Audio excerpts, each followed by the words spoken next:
Hi అండి, అందరూ ఎలా ఉన్నారు? బాగున్నారా? నేను కూడా సూపర్గా ఉన్నాను. ఈరోజు మీ ముందుకు ఒక మంచి రోటి పచ్చడితో అయితే వస్తానండి. మనకి సీజన్ కూడా అయిపోతుంది. మామిడికాయ కొబ్బరి కాంబినేషన్ రోటి పచ్చడి అయితే చేసామండి, కొబ్బరి చిప్పలో. మరి టేస్ట్ అయితే మామూలుగా లేదు, సూపర్గా ఉంది. వీడియో అనేది ఎక్కడ స్కిప్ చేయకుండా మిస్ చేయకుండా లాస్ట్ వరకు చూడండి. చాలా చిన్నది వీడియో అయితే. మనం ఫస్ట్ స్టవ్ వెలిగించుకొని ఒక బాండి పెట్టుకొని ఒక 3-4 స్పూన్లు నూనె అయితే వేసుకోవాలి. నూనె వేసుకొని ఒక 6-7 పచ్చిమిర్చి ఇలాగా పీసెస్ అయితే కట్ చేసి వేసుకోవాలి. లేదంటే పచ్చిమిరపకాయలు పలంగా అనేది వేస్తే పచ్చిమిరపకాయలు అయితే తూలిపోతాయండి.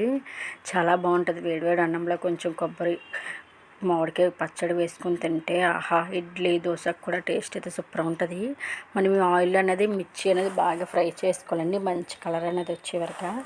చూసారు కదా, మనకి పచ్చిమిర్చి కూడా ఫ్రై అయిపోయి స్టవ్ ఆఫ్ చేసుకుని సైడ్కి పెట్టుకుందాం. చల్లగా అయిన తర్వాత మళ్ళీ దీని ప్రాసెస్ ఏంటని చూద్దాం. నేనైతే మామిడికాయ మీడియం సైజ్ తీసుకున్నాను. ఎక్కువ పులుపు లేదు, అలా మరీ స్వీట్ కూడా లేదు. ఒక మామిడికాయ మీడియం సైజ్ తీసుకొని పైన స్కిన్ తీసేసి మనకి వీడియోలో చూపిస్తున్నట్టు ఇలాగైతే కట్ చేసుకున్నానండి. ఒక పెద్ద కొబ్బరి ఉంటుందండి, ఆ కొబ్బరి ఆఫ్ అయితే మామిడికాయ ముక్కలు హాఫ్ చెక్కలు అయితే మామిడికాయ ముక్కలు అయితే ఫుల్గా అయితే తీసుకున్నాను. ఇప్పుడు ఈ మామిడికాయ ముక్కలన్నీ మనం మిక్సీ జార్లో అయితే వేసేసుకుందాం డైరెక్ట్గా. నెక్స్ట్ అదే కొబ్బరి చిప్పలు అయితే మనం కొబ్బరి కూడా ఒక ఫుల్ అయితే తీసుకున్నామండి. కొబ్బరి కూడా మరీ ముద్దుగా ఉండకూడదు, లేతగా అయితే ఉండకూడదు, మీడియంగా ఉంటే పచ్చడి మంచి టేస్ట్గా కమ్మగా ఉంటుంది. ఇప్పుడు ఈ కొబ్బరి ముక్కలు కూడా మనము ఆల్రెడీ మిక్సీ జార్లో మామిడికాయ ముక్కలు అయితే వేసేసుకున్నాం కదా, అందులో అయితే వేసేసుకోవాలి.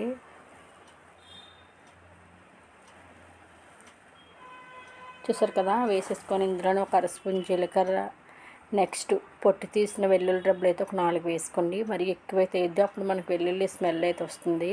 మన టేస్ట్ సరిపోయినంత తిప్పండి. మామిడికాయ పులుపు అయితే ఉంటుంది కదా, కొబ్బరి కూడా మనకు కమ్మగా ఉంటుంది కదా, కొంచెం ఉప్పు కారాలు అయితే ఎక్కువే పడతాయి.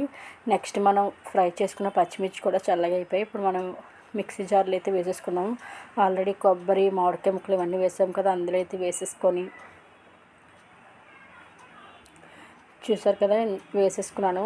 ఇప్పుడు ఇవైతే మనం ఇంకా ఎక్స్ట్రా వాటర్ కూడా యాడ్ చేయవలసిన అవసరం లేదు. మనకు మామిడికాయలో వాటర్ అనేది ఉంటుంది కదా, ఆ వాటర్కి అయితే సరిపోతుంది. మనకు వీడియోలో చూపిస్తున్నట్టు ఇలా మిక్సీ పట్టేసుకోవాలి. మనం మిక్సీ పట్టుకున్నప్పుడే టేస్ట్ అయితే చూడాలి. కారం సాల్ట్ ఏవి సరిపోయినా చూసి అయితే అడ్జస్ట్ చేసుకోవాలి. మనం వేసినవి అయితే మనకు పర్ఫెక్ట్గా సరిపోయండి. మన కారానికి తగ్గట్టు మిర్చి అయితే వేసుకోవాలి చూసుకొని. కొంచెం బరగ్గా అనేది మిక్సీ పట్టుకుంటే టేస్ట్ అయితే చాలా బాగుంటుంది, అక్కడక్కడ పలుకుల్లో తగులుతూ ఉంటుంది.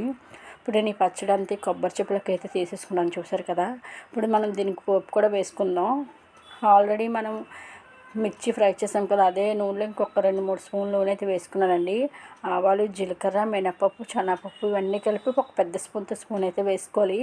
ఒక 2 ఎండుమిర్చి, కొంచెం కరివేపాకు, పోపుని కూడా మనం దోరగా ఫ్రై చేసుకోవాలి. మన వీడియోస్ అయితే 99% సబ్స్క్రైబ్ చేసుకునేలా చూస్తున్నారండి.